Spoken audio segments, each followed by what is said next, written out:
या अगोदरच्या व्हिडिओमध्ये हाफ स्लीव्जवरती वर्क कसं करायचं हे पाहिलं होतं. आता याच्यामध्ये स्लीव्जवर मार्किंग कशा पद्धतीने करायची. सगळ्यात अगोदर तर घडी टाकून घ्यायची आहे, जशी आपण स्लीव्जसाठी घेतो. त्यानंतर अर्धा इंचची मार्किंग करायची. आता ही जी आहे स्लीव्ज, ही 4 इंचची स्लीव्ज आहे रेडी होऊन. पण जे कस्टमरचं ब्लाऊज आहे त्यांना थोडंसं वाढून पाहिजे, तर आपण याच्यामध्ये एक 5 इंच असं मार्किंग घेतलं आहे. 5 इंचची स्लीव्जची हाईट असणार आहे.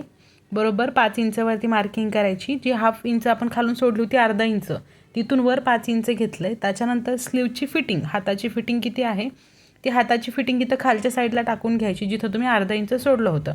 त्याचबरोबर इथं आर्महोलमध्ये आहे ते देखील आपण अर्धा इंच त्यामध्ये पण ॲड करणार आहोत. जे तुमचं मेजरमेंट असेल त्याच्यामध्ये अर्धा इंच प्लस करायचं.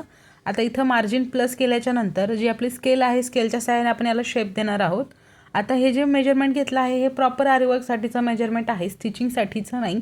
आणि ही जी स्लीव्ज आहे ही थोडंसं वयस्कर लेडीजसाठीची आहे.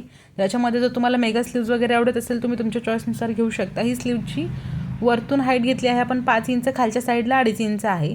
आता स्लीव्ज ओपन करायची आणि पुढच्या साईडला देखील तशीच प्रिंट करून घ्यायची आहे, म्हणजे मेजरमेंट हे तुमचं परफेक्ट येईल. पुढच्या साईडनं आपण अर्धा इंचचा गॅप ठेवतो, तो देखील इथं ठेवून घ्यायचा आहे. ॲड करायचा आहे तुम्हाला की आपण फ्रंट जी साईड असते आपल्या पुढचा भाग, तिथं थोडंसं अर्धा इंचाची मुंडा खोली घेतो, सेम तसं घ्यायचं आहे. अशा पद्धतीने आपल्या दोन्ही स्लीव्ज मार्किंग झाल्या आहेत. ही पद्धत कशी वाटली नक्कीच कमेंट करा.